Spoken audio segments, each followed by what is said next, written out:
upon our freedom. Um, we have the right to speak out against those things that we don't agree with. And then it's up to the lawmakers to make the laws. And as Christ said, we are to live in the world but not be of the world.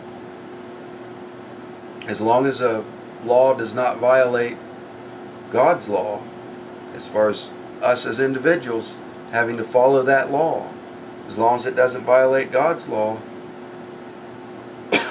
it's up to us to not be in the world and participate in things like pornography and things of that nature. Ron Paul was about empowering the family, giving the power back to the family under the Constitution. There are a lot of things that violate God's law that are legal in this country. One of them is abortion. This is not constitutional. Baby even in the womb is protected by the Constitution. And that's something that we need to be impassioned about and never ending, is protecting the rights of the unborn. Because they are protected by the Constitution. They're American citizens. Another thing is the education system. Government doesn't have the right to teach our children the liberal values that are being imposed upon our children. And the programming of our children, if you will. Government's responsibility in the schools is to teach them reading, writing, arithmetic, history, and prepare them to earn a living and give them an education so that we can maintain our status as innovators in the world. Not to teach our children sex education and the values that they want to impose on us. It's up to me to teach my child those things, not up to the government. And these are some things that I think Christians may have been confused about. One of the questions was the FCC regulates the, if you will, free air television stations, non-cable television stations, public television, and anything you can pick up with an antenna on your house, local broadcasting, if you will. And the question was asked, should they also regulate, have the same regulations on cable television?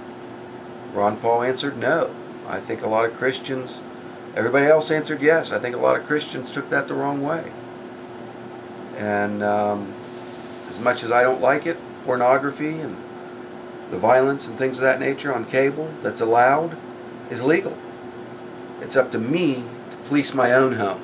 I don't have to pay money to have that trash come into my home. I don't have to allow my kids to watch it. But it is legal. And I can set an example. I can spread the good news of Jesus Christ and set an example. And it's up to other people whether they want to follow that example or not follow that example. That's a bad way to say it, because I'm a sinner just like everybody else. But and I make mistakes and I fall. But whether they see something in my life that they want, and through my example ask me, why are you happy, or whatever, and then I'm starting to ramble, so I'm gonna move on.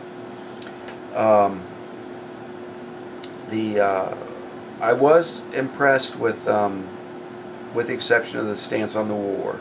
I was impressed with Sam Brownback, as well as to a certain extent Mike Huckabee. But hands down, when it comes to the Constitution, the only candidate up there that had a firm grasp on it was Ron Paul. And going back to, as I mentioned before, going back to the Constitution, adhering to it is the only thing that's going to save this country and prevent us from becoming part of the New World Order.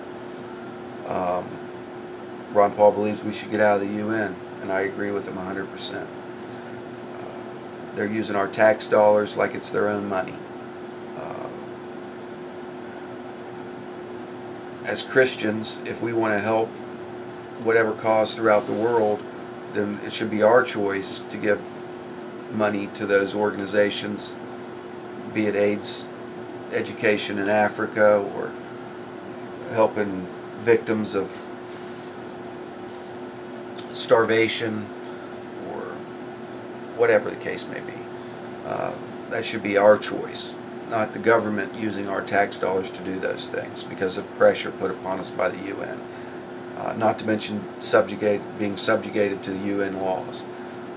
Protect the sovereignty of our nation. That's what the Constitution was laid out about. As I said a minute ago, I'm starting to ramble. It was a great debate. I'm sure you'll have a chance to watch it. Somebody's going to upload it on videos.google.com or in 10-minute segments on YouTube. So I encourage you to check it out and watch the debate from a constitutional viewpoint. That's all I got this week, folks. Have a great one, and we'll talk to you next week.